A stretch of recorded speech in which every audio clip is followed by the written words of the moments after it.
Hi y'all, welcome to the Polco Minute, where you hear the latest best practices and news in local government and civic engagement. I'm Angelica Waddell with this week's headlines. First, a new SCOTUS ruling may create less likelihood for climate change cases to be litigated in state court. Lisa Soronen and Carolyn Berndt report from National League of Cities, City Speak. This issue results from the BP versus Mayor and City Council of Baltimore case ruling. In this case, the Supreme Court ruled 7-1 on a procedural issue. The federal court may review any grounds the district court considered for trying to remove a case to federal court, where one of the grounds was federal officer or civil rights removal. Also, an amicus brief in favor of limiting federal appellate court review was filed by the State and Local Legal Center. The mayor and city of Baltimore sued various energy companies in Maryland State Court.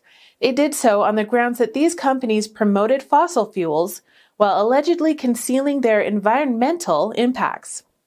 Interestingly, this is the only one of a dozen cases across the United States filed against major oil and gas companies.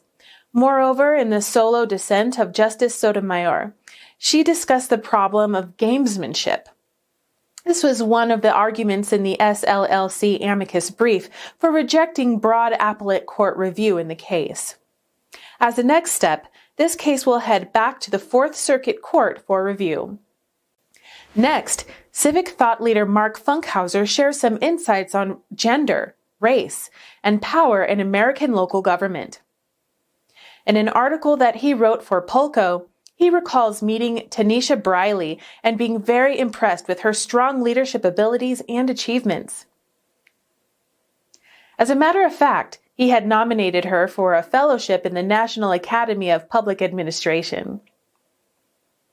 Briley represents a rare phenomenon in American municipal government as a Black female city manager.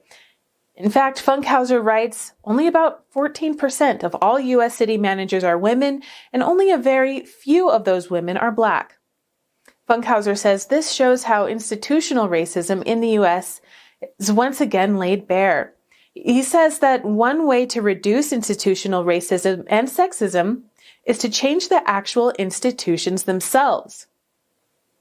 To this end, a good way to do it is to widen the makeup of who has formal positions of power within.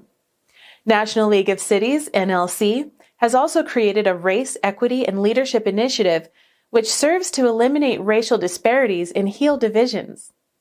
Also, the International City-County Management Association, ICMA, has taken a positive step forward by partnering with Government Alliance on Race and Equity, GARE.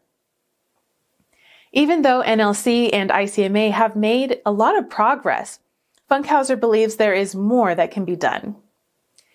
He concludes, quote, "As a white man, I know intellectually that institutional racism and sexism exist, and I can recognize their most obvious consequences, but I can only see the world through the lens of my own experience," end quote. To make real impact, we all need to see the full picture, including women like Tanisha Briley in the halls of power must become more common. Thanks for watching the Polco Minute with me. My name is Angelica Waddell, Director of Communications at Polco National Research Center. Polco makes it easy for local governments to get accurate and reliable feedback from their communities. How are you keeping up with today's engagement issues and trends?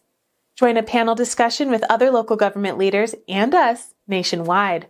Connect with me on LinkedIn or send us a note at polco.us/contact to let us know if you're in. See you next time.